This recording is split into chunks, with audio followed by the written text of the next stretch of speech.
కేంద్ర ప్రభుత్వ రక్షణ శాఖ పరిధిలో భారత్ ఎలక్ట్రానిక్స్ లిమిటెడ్ నుండి ఒక నోటిఫికేషన్ విడుదలైంది. ఎటువంటి రాత పరీక్ష లేకుండా కేవలం ఇంటర్వ్యూ ద్వారానే 60,000 జీతంతో సెటిల్ అయ్యే అవకాశం. సంస్థ పేరు వచ్చేసి భారత్ ఎలక్ట్రానిక్స్ లిమిటెడ్. పోస్ట్ పేరు వచ్చేసి ఫీల్డ్ ఆపరేషన్ ఇంజనీర్.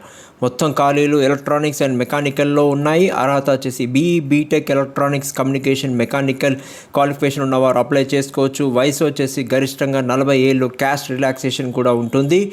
జీతం నెలకు 60,000, ప్రతి ఏడాది 5,000 పెరుగుతుంది. అప్లికేషన్ మోడ్ వచ్చేసి ఆఫ్లైన్, పోస్ట్ ద్వారానే పంపించాలి. చివరి తేదీ 15 ఏప్రిల్ 2026. ఎంపిక విధానం రాత పరీక్ష మరియు ఇంటర్వ్యూ. ఉద్యోగ ప్రాంతం వచ్చేసి షిలాంగ్, ఢిల్లీ మరియు గాంధీనగర్లో ఉంటుంది. Fee ₹450 plus 18% GST. SC/ST PWBD వారికి ఫీజు ఎటువంటిది కట్టవలసిన అవసరం లేదు. పూర్తి వివరాల కోసం డిస్క్రిప్షన్లో నోటిఫికేషన్ లింక్ ఇచ్చాను. ఇలాంటి మరిన్ని జాబ్ అప్డేట్స్ కోసం వెంటనే మన ఛానల్ని సబ్స్క్రైబ్ చేసుకోండి. Thank you. All the best.